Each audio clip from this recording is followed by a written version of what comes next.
गरीब का जादुई अनार का पेड़। श्याम नाम का एक बहुत ही गरीब व्यक्ति था जिसके घर में खाने पीने की और जरूरत की हर चीज की कमी थी। बड़ी मुश्किल से उसकी पत्नी पारुल उसके घर का खर्चा चला रही थी। बेटी के स्कूल का खर्च, बूढ़े पिता की दवाई और पौष्टिक आहार का खर्च, साथ ही घर के राशन की चिंता सब श्याम के कंधे पर थी। तभी बेटी अंशिका स्कूल से आकर कहती है, मम्मी पापा, मुझे स्कूल में रंगोली बनानी है, जरा रंगों के लिए मुझे पैसे दे दीजिए। और मेरे जूते भी फट गए हैं, देखो ना माँ, इसमें तो अंगूठा दिख रहा है, मुझे नया जूता दिला दीजिए। बेटा थोड़े से समय और सब्र कर ले, मैं तुझे जूते दिलाऊंगी। तुझे रंगोली बनानी जरूरी है क्या? हो सके तो इसमें भाग मत ले। माँ, मुझे रंगोली बनानी बहुत पसंद है और अच्छे से बनानी आती है। आप देखना, मैं प्रतियोगिता में फर्स्ट आऊंगी। मुझे बस कलर दिला दीजिए प्लीज। माँ पापा, आप कुछ कहो ना।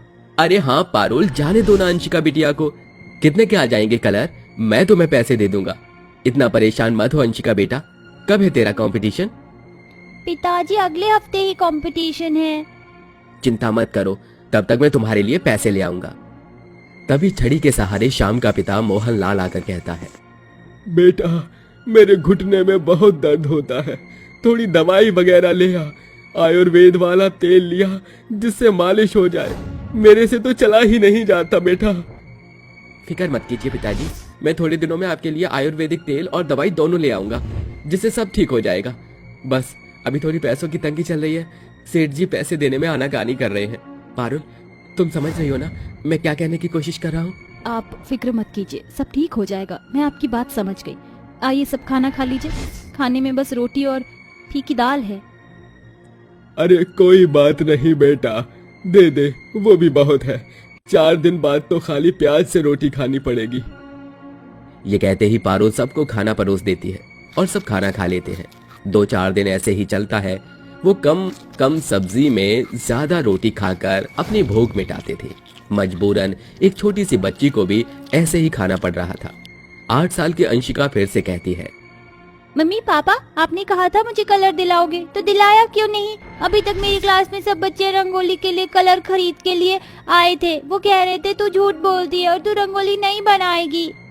अरे ऐसी बात नहीं है बेटा, पापा तेरे लिए आज पैसे लेके ही आएंगे। शायद मेरे पास कुछ पैसे हों गुल्लक में, जाकर देखती हूँ। वो बिस्तर के नीचे झुकती है तो देखती है गुल्लक पहले से ही टूटी हुई थी, क्योंकि उसमें से पहले ही पैसे निकाल लिए थे। फिर वो रसोई के डिब्बे में चेक करती है, लेकिन उस डिब्बे में भी पैसे नहीं मिलते।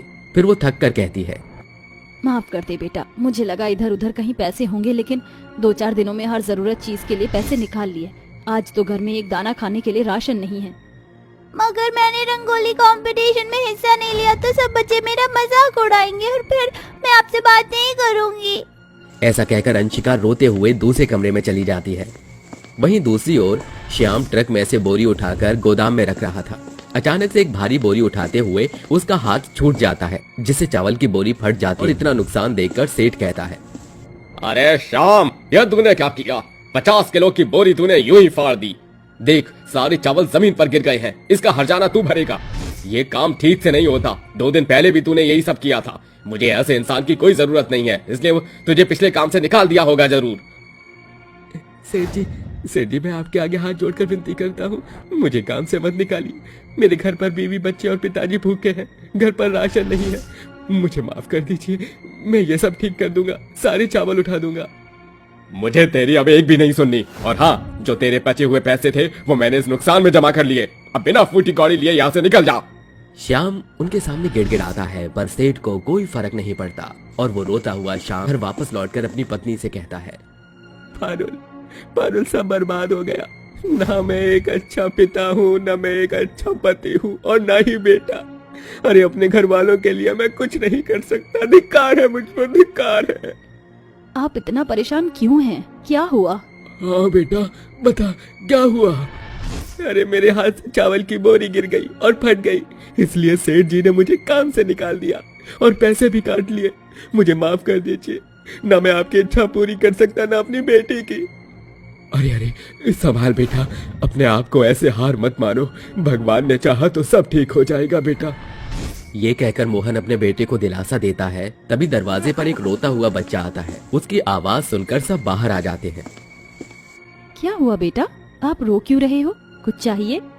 आंटी आंटी मुझे भूख लग रही है, कुछ खाने को दे दो, मैंने 3 दिन से कुछ नहीं खाया। अरे घर में मेरे पास तो खाने को कुछ भी नहीं, लेकिन बच्चे को अपने घर से खाली जाने दे सकती। बेटा तुम आओ, यहाँ बैठो, मैं तुम्हारे लिए कुछ लेकर आती हूँ। पारुल, कुछ भी नहीं है, तुम क्या दोगी? फिर इस बच्चे को झूठी आशा मत दो, उसे। आप रुकिए तो सही जरा। तभी पारुल घर में बचा हुआ राशन ढूंढती है तो उसे एक मुट्ठी चावल के मिल जाते हैं, जिसमें वो गुड़ मिलाती है और पकाकर उस बच्चे को खिलाती है। अरे वाह आंटी, आपने ये गुड़ की खीर तो बहुत अच्छी बनाई थी, मुझे बहुत अच्छी लगी, शुक्रिया।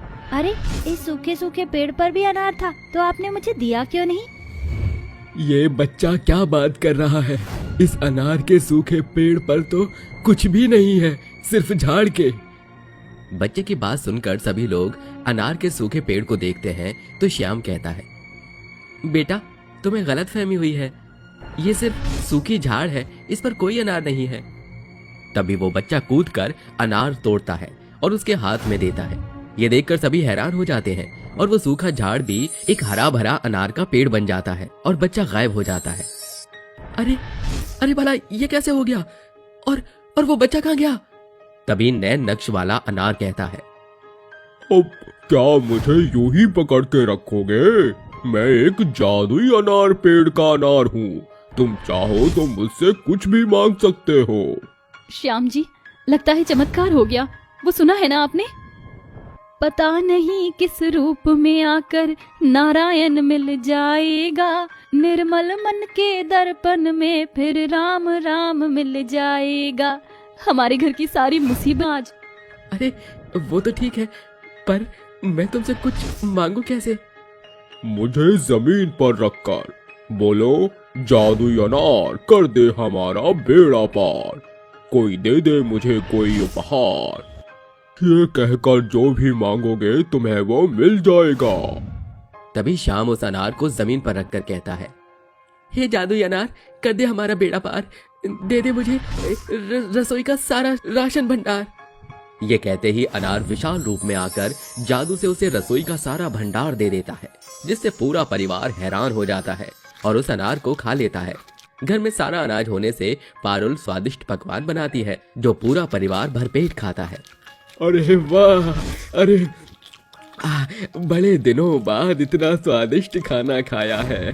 मम्मी आपने बहुत टेस्टी टेस्टी खाना बनाया, पर आपने अभी तक मुझे रंग लाकर नहीं दिए। चिंता मत कर, अभी तुम्हारे लिए रंग लेकर आती हूँ और जूते भी। ऐसा कहकर पारुल आंगन में लगे जादुई पेड़ के अनार को तोड़कर जमीन पर रखती है, जिससे वो विशाल रूप में आ जाता है और वो कहती है, जादुई अनार कर दे हमारा बेड़ा पार, दे दे मुझे बेटी के लिए जूते और रंग बिरंगे गुलाल। पारुल के ये कहते ही जादुई अनार का पेड़ उसे रंग बिरंगी गुलाल और जूते देता है, जिससे उसकी बेटी बहुत खुश हो जाती है और रंगोली का कंपटीशन बनाकर जीत जाती है। उसके बाद मोहनलाल भी जादुई अनार के पेड़ से अपने लिए दवाई और तंदुरुस्ती वाली चीजें मांगता है, जिसे जादुई पेड़ उसे हर तरह के फल, मालिश का तेल और दवाई देता है, जिसे खाकर और मालिश करने के बाद मोहनलाल एक्सरसाइज करके कहता है, देख बेटा अंशिका, बेटा तेरे दादाजी तो तंदुरुस्त हो गए, देख अब तो मैं बैट बल्ला भी खेल सकता हूँ। मेरे दादाजी तो बहुत अच्छे हैं। एक दिन बारिश से घर में पानी टपकता है, जिससे श्याम अगले दिन जादुई अनार पेड़ से अनार तोड़कर कहता है, हे जादुई अनार पेड़, हमारा घर भी नया कर दो, जिससे हम अच्छे से रह पाएं, और मेरा नया व्यवसाय शुरू करवाने के लिए कुछ पैसे दे दो, साथ ही मेरी पत्नी के लिए कुछ आभूषण और कुछ नई साड़ियाँ। ये सुनते ही जादुई अनार पेड़ उसकी सारी ख्वाहिशें पूरी कर देता है, जिसके बाद वो सब खुशी से ठाट बाट से रहते हैं। साथ ही श्याम अपने जादुई पेड़ के अनार से गरीब लोगों की मदद करके उनका